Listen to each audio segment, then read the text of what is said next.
Good morning प्यारे बच्चों। आज हम लोग पढ़ेंगे अलंकार। अलंकार देखिए होता क्या है। अलंकार का पहला भाग होता है शब्दालंकार, जिसे आज हम लोग पढ़ेंगे। पहले अलंकार समझते हैं, अलंकार क्या होता है। तो अलंकार में जैसे देख सकते हैं कि लिखा है अलम प्लस कार। तो अलम का मतलब होता है आभूषण। आभूषण को हम गहना भी कह सकते हैं। और कार का मतलब होता है कार्य, यानी जहां पर आभूषण यानी किसी भी वस्तु को सुशोभित करने का कार्य किया जा रहा है उसे कहते हैं हम क्या, अलंकार। लिख सकते हैं कि अलंकार वह तत्व है जिससे काव्य की शोभा बढ़ती है। तो आइए देखते हैं कैसे। अब यहां हम देख सकते हैं अलंकार के भेद। तो अलंकार के मुख्य रूप से दो भेद होते हैं। पहला होता है शब्दालंकार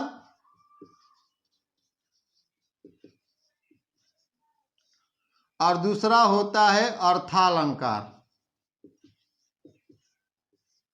ये अलंकार के भेद होते हैं। तो आज हम पहला टॉपिक इसका पढ़ाएंगे शब्दालंकार, और ये भी पूरे ट्रिक के साथ पढ़ेंगे हम लोग, जिससे हमें आपको या बच्चों को आसानी से ये चीज समझ में आ जाएगी। आइए देखते हैं शब्दालंकार। तो शब्दालंकार में लिखते हैं कि शब्दालंकार, इसकी परिभाषा होती है कि जब काव्य में शब्द के माध्यम से चमत्कार उत्पन्न होता है वहां शब्दालंकार होता है। जैसे लिखते हैं कि तरन तनुजा टट तमाल तरुवर बहुछाए, या कनक कनक ते सौगुनी मादकता अधिकाय, ते खाए बौराय जग वे पाए बौराय। तो ये था हमारा अलंकार के कुछ नमूने।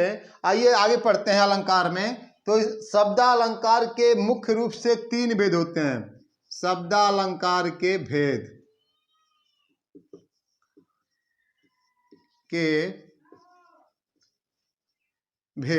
ये होता है मुख्य रूप से तीन। पहला होता है अनुप्रास, दूसरा होता है यमक,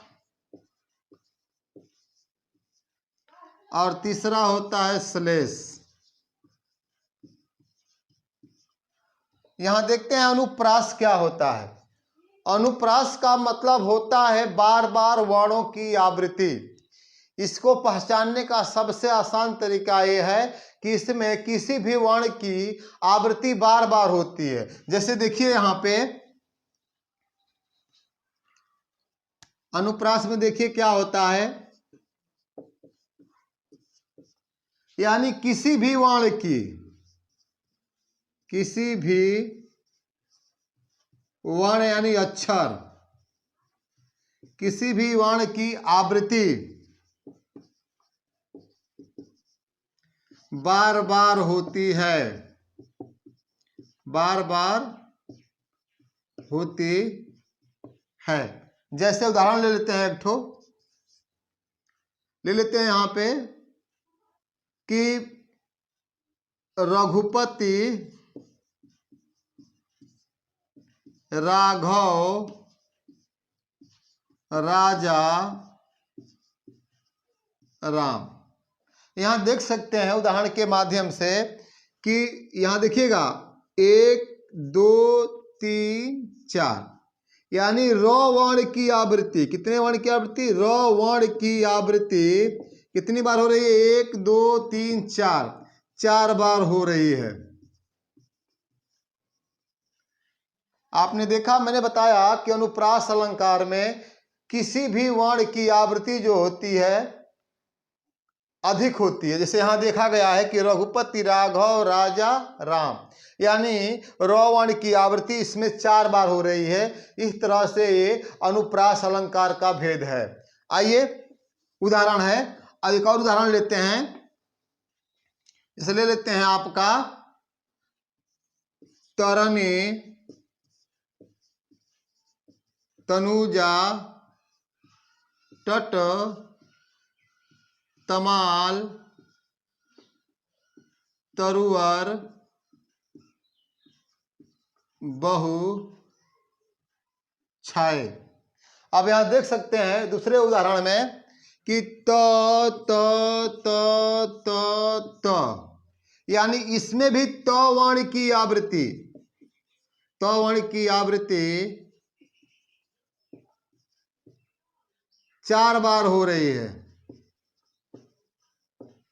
कितनी बार हो रही है? 4 बार हो रही है। इस तरह से ये अनुप्रास अलंकार का उदाहरण है। आइए अब आगे बढ़ते हैं, यमक अलंकार में चलते हैं, जो यमक दूसरे नंबर पर होता है यमक अलंकार। यमक अलंकार में क्या होता है? यमक अलंकार, इसकी परिभाषा पहले समझते हैं।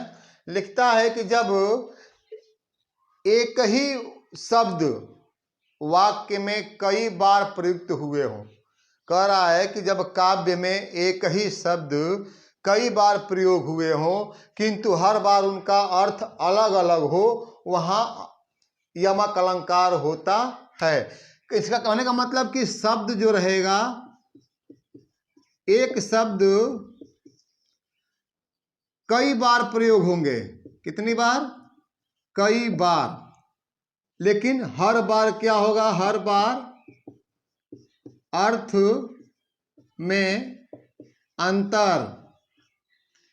यमक अलंकार का सबसे बड़ा तरीका ये होता है कि एक ही शब्द काव्य में कई बार प्रयोग हुए होंगे लेकिन हर बार उनका अर्थ क्या होगा?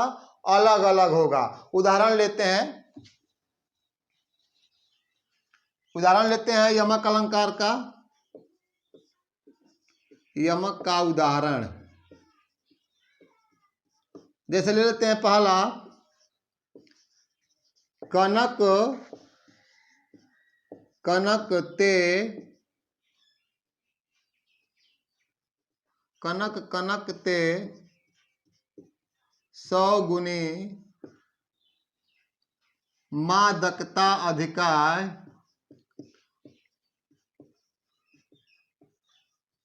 अधिकाय जो खाए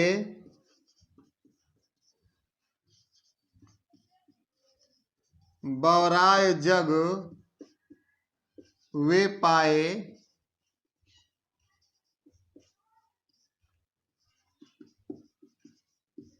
बौराय।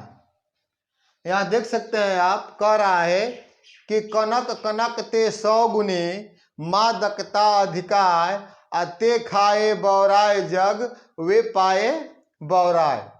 अब यहां देख सकते हैं कि कह रहा है कनक कनक, यानी एक कनक का मतलब सोना, सॉरी ये पहले कनक का मतलब है धतूरा और दूसरे कनक का मतलब सोना। यहां देख सकते हैं कि एक कनक का मतलब धतूरा और दूसरे कनक का मतलब सोना। तो इस तरह से जो होता है इसमें हमें ये देखना होता है कि इसमें कौन सा अलंकार है। तो यहाँ आप देख रहे हैं कि दो शब्द, एक ही शब्द 2 बार दिया गया है लेकिन दोनों में अर्थ की भिन्नता होने के कारण यहाँ पर कौन सा अलंकार हुआ? यहाँ पे यमक अलंकार हुआ। एक उदाहरण और लेते हैं, एक उदाहरण ले लेते हैं और जैसे कहते हैं कि सारंग ले सारंग चली, सारंग ले सारंग चली, सारंग गई दिख, सारंग गई दिख, सारंग में सारंग मिली, सारंग गई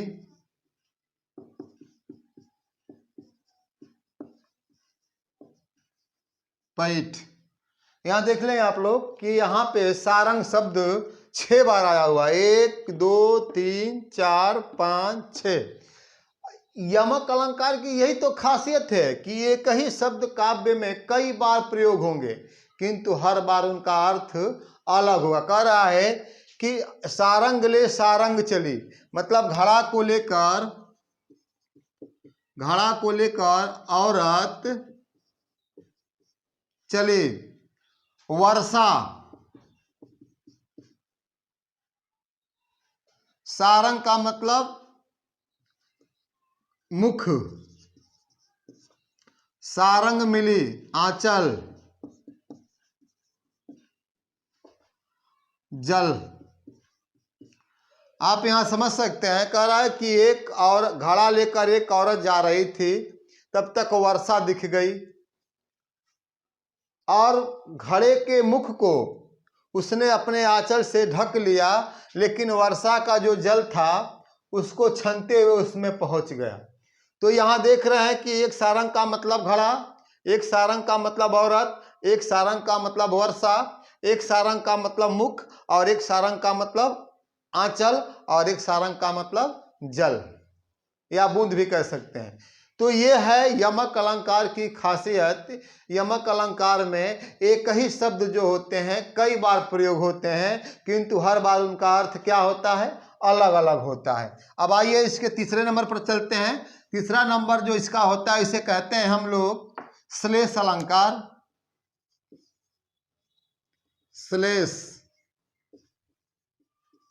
श्लेष अलंकार। श्लेष अलंकार की सबसे बड़ी खासियत यह होती है, इसकी परिभाषा को समझेंगे पहले। श्लेष अलंकार में होता क्या है, श्लेष अलंकार में एक ही शब्द काव्य में सिर्फ एक ही बार प्रयुक्त होंगे। कहने का मतलब कि जैसे रात है, तो काव्य में रात शब्द का प्रयोग सिर्फ एक ही बार हुआ होगा, किंतु उसके साथ दो अर्थ क्या होते हैं, चिपके होते हैं। आइए देखते हैं कैसे। एक उदाहरण लेते हैं। जैसे कह रहा है कि चरण धरण चिंता करत चितवहु चहुओर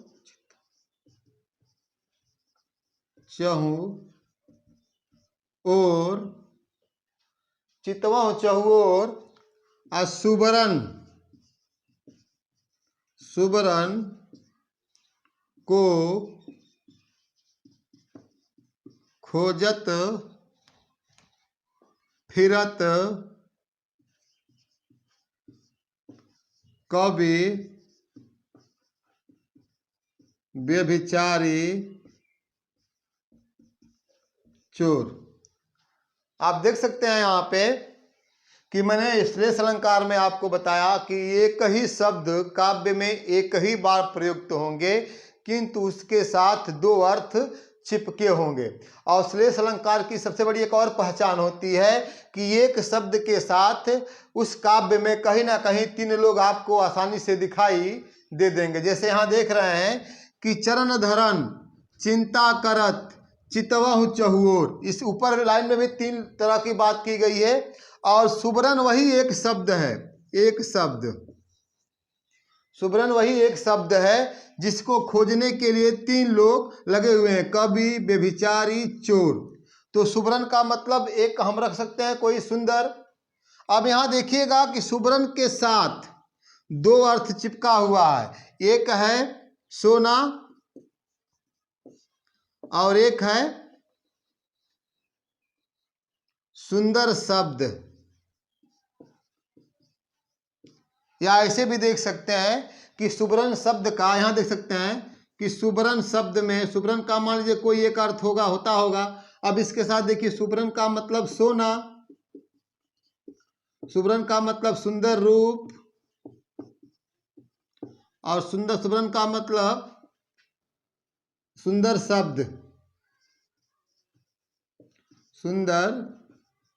शब्द, अब यहां देखिएगा कह रहा है कि चरण धरन, एक पैर पकड़ा हुआ है, एक चिंता कर रहा है और एक चारों तरफ देख रहा है। तो चारों तरफ देखने वाला कौन है, चोर है।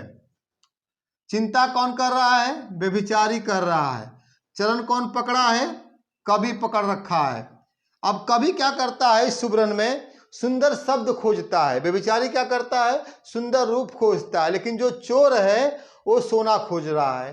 तो इस तरह से हम देख सकते हैं कि श्लेष अलंकार में एक ही शब्द एक ही बार प्रयोग होगा, किंतु उसके साथ दो अर्थ छिपके होंगे। आइए एक उदाहरण और लेते हैं।